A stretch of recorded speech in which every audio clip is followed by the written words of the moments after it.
বলিউডের তারকা দম্পতি অজয় দেবগন ও কাজল, তাদের একমাত্র মেয়ে নাইসা দেবগন।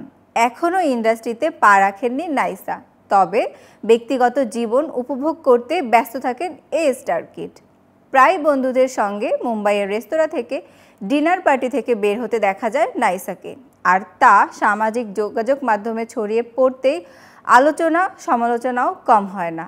তবে কাজল জানালেন, নাইসা তাদের বাধ্যগত সন্তান। যেমন প্রেমের বিষয়ে পরামর্শ নিতে নাকি মায়ের কাছেই আসে সে, বাবাকে এসব বলতে নাকি একদমই ভয় পান, কারণ মেয়ের প্রেমের কথা শুনলে নাকি অজয় বন্দুকও তুলতে পারেন। সাক্ষাৎকারে মেয়ের সম্পর্কে কাজল বলেন, আমি নিশ্চিত নাইসা কখনোই ওর বাবার কাছে প্রেমিক বা প্রেম নিয়ে কোনো কথা বলতে পারবে না।